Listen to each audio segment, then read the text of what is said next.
Hello there, this is Steve Droy here from the Piano Technology School, and today I'm just going to talk about the main tool that a piano tuner would use to tune the piano, which is known as the tuning lever or crank.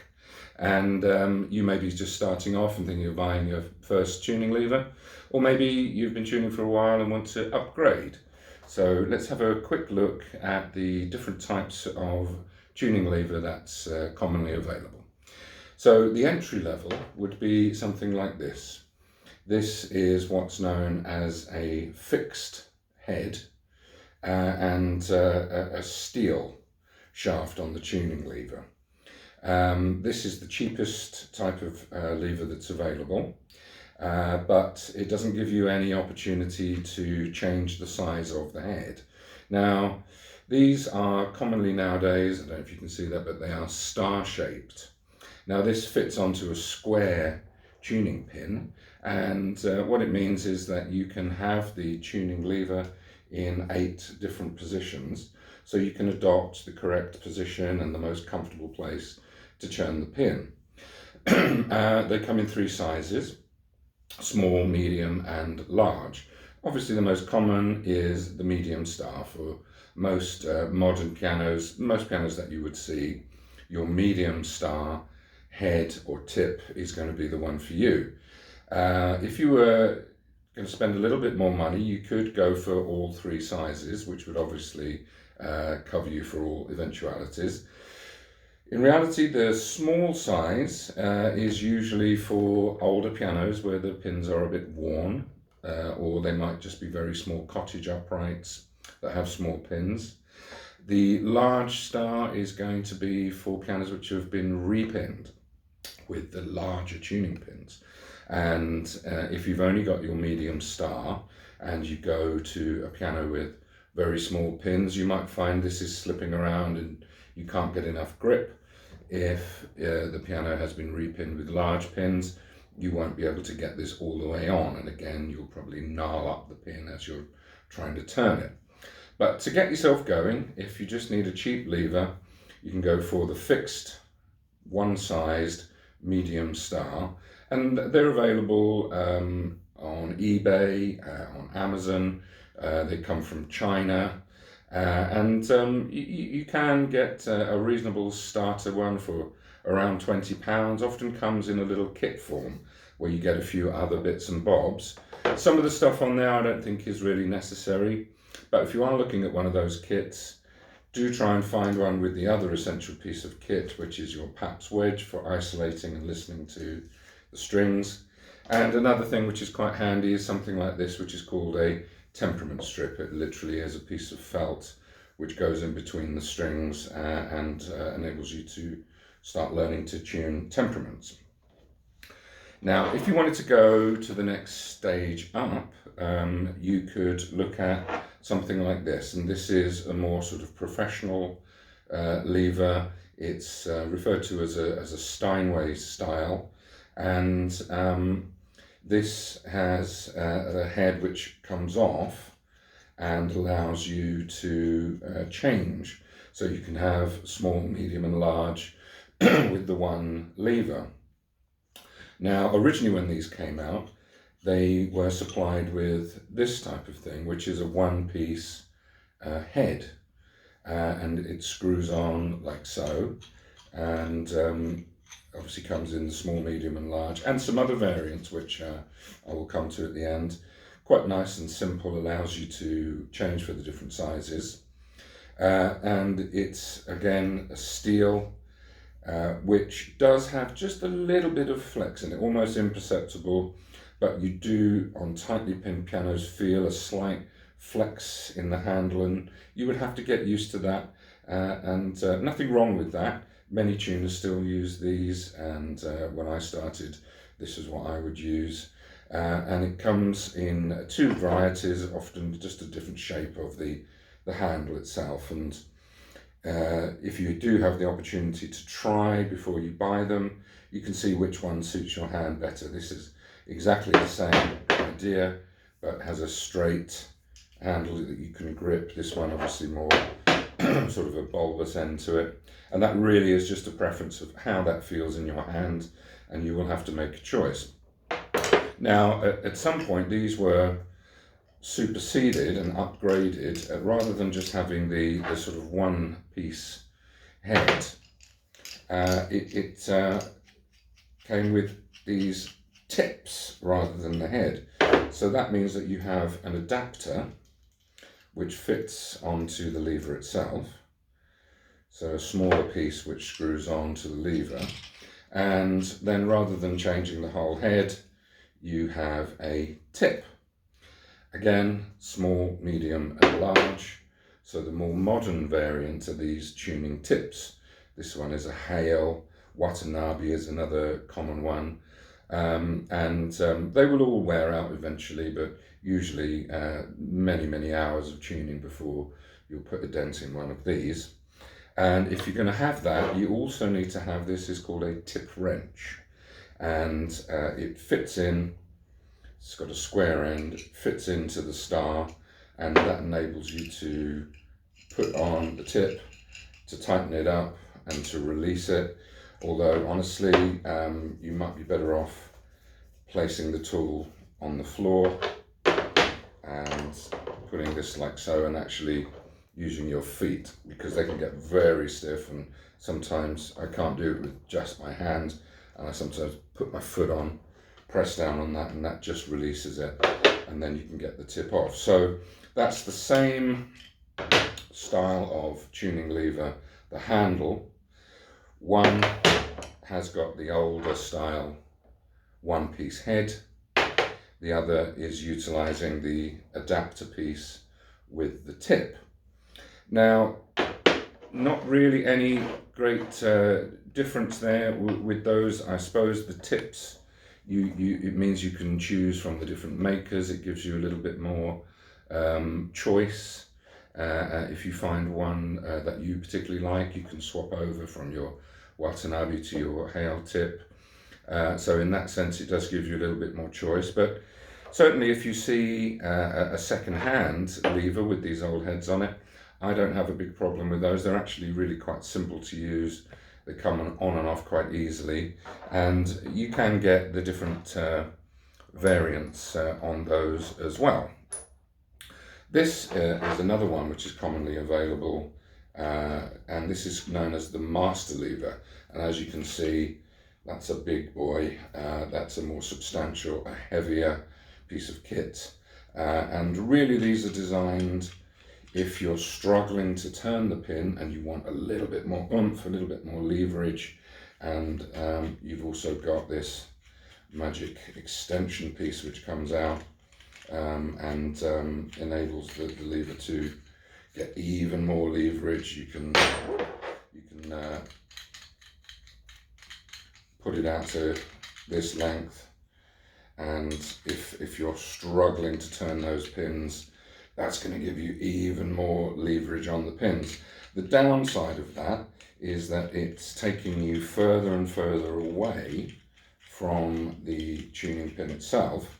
So yes, you have more force on the lever itself, but the sensitivity is reduced. You're getting less sort of touchy-feely, fine movements of the pin, which is what you want if you're going to be a skilled professional tuner.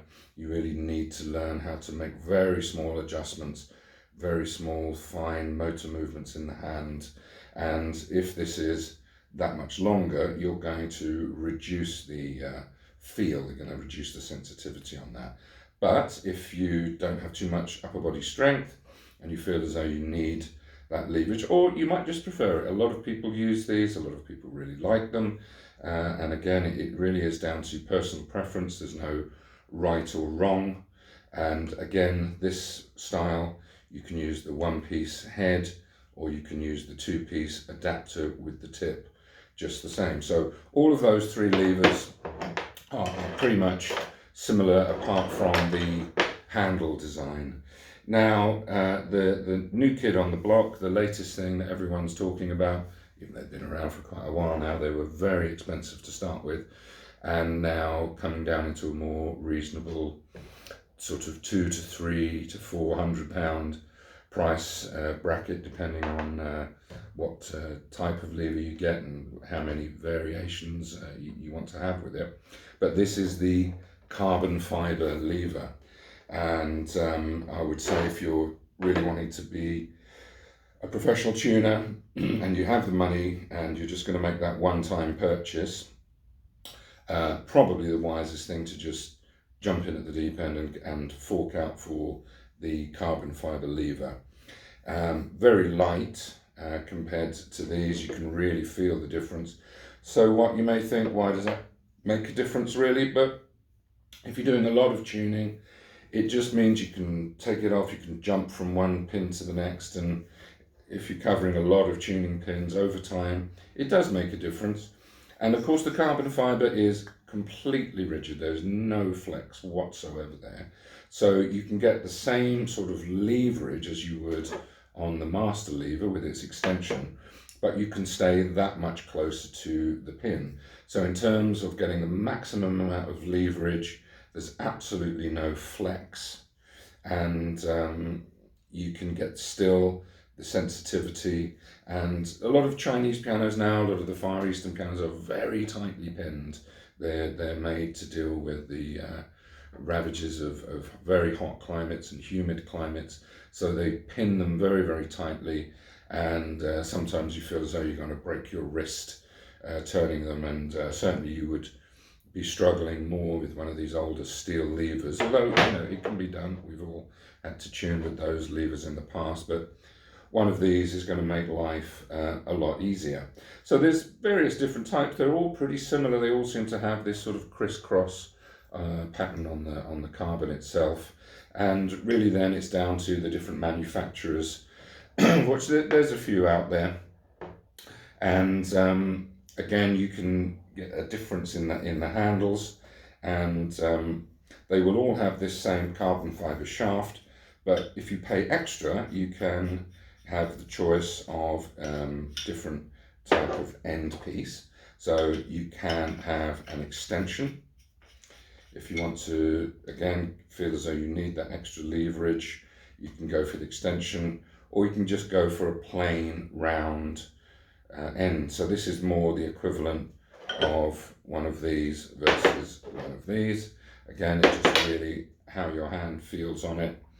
If you do have the opportunity to try to have a go before you buy one, that would be good.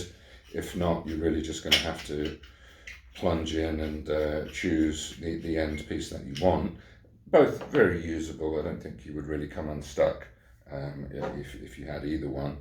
Obviously this, a little bit more ergonomic, fits into the sort of palm of the hand more, and probably advisable if you have any issues with the hand. It might be just slightly easier. They become, you can get them more bulbous, slightly more sort of pear-shaped. So yes, the different varieties of the end, the handle piece are available. And then you're down to the other end. And again, these are available with the connector and the tip. My personal preference, for what it's worth, and there's obviously many tips available, but I find I get the best results with the Yarn tips, a company Yarn, Jahn, and they seem to fit on the pins very nicely. And if you want to use the Yarn tips, you would have to make sure that the lever, the adapter that you're getting, will fit on to the Yarn tips, because they are actually slightly different design. The Yarn tip itself has a male part, and the connector itself is female, so the tip screws down into the connector itself. The tips are the other way around, so the tip is female and screws onto the adapter in that way. This particular one is an English maker, an independent maker, just makes a small amount of these. He's called Gavin Hartley, Hartley, and you'll find him online. He's not very high tech, doesn't have a website, but you can find him online, and he's happy to make the levers to order, and they're very good, and probably the cheapest option. For international clients, you're better off with this sort of design. This is in fact a Fujian, an American company, but there's also ones made by Yarn, which are very, very similar, and they have this just slightly different adapter that fits on. So if I'm going to be extremely picky, I would say perhaps that this design is just slightly more robust. You have the thicker thread that fits into the carbon fibre handle, and it does feel very, very sturdy, and feels like there's absolutely no flex on that connection at all.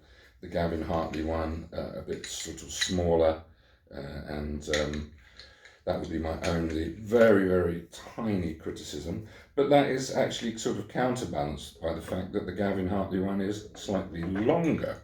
So if you look, the length of the combination of the adapter and the tip is slightly longer, and you can find with some pianos they have a slightly overhanging top, and you can't quite get the tuning lever into position because the top is overhanging.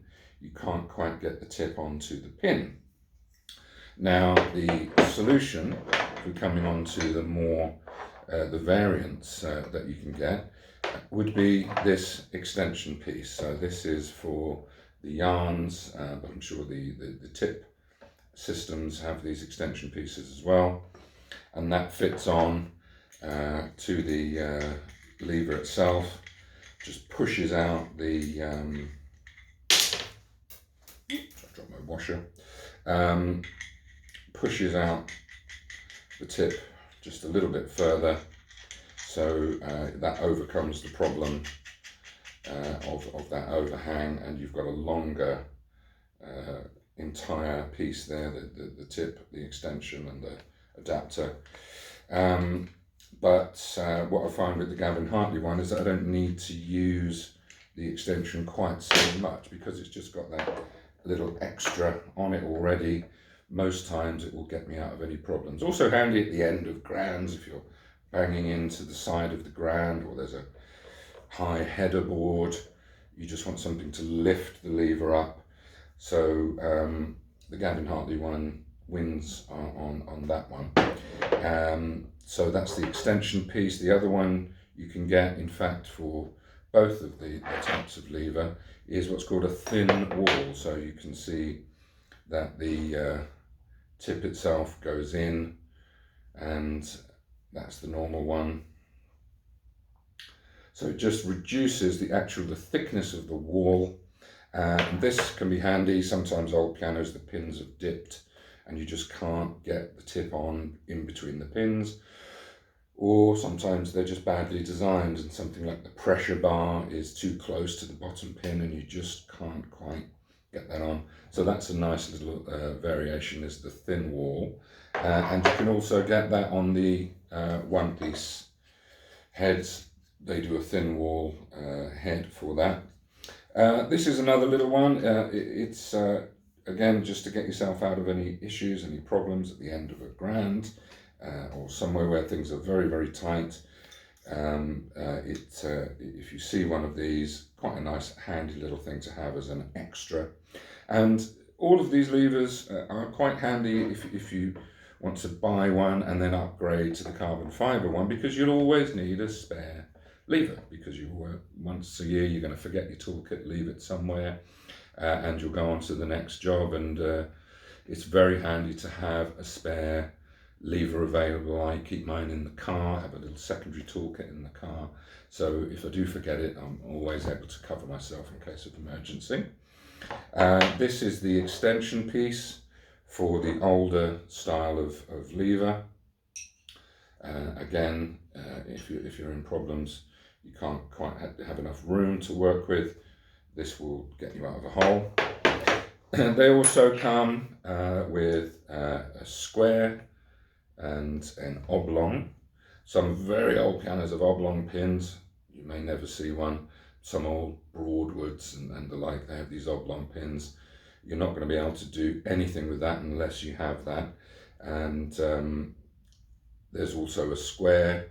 Not quite sure of the use of the square pin these days because all the pins are square. I guess if it was just preference and you wanted to not use the star, that would be one to get. So in terms of sort of an order of priority, I would say obviously the medium star is the one to get first. I would then go for the small because you're more likely to see a worn pin than a repinned. Then the large would be the third choice, and then the extension, and then the thin-walled one, then the oblong, and then the square if you really wanted to cover all possible bases. There's also a tip specifically for Yamahas made by Watanabe, and it's a Y2, and apparently the Yamaha tuning pin is just slightly different profile, and the specific Yamaha tip is designed to just give you that extra little bit of proper fitting over that. So there we are. That's a quick whistle-stop tour of the levers that are available.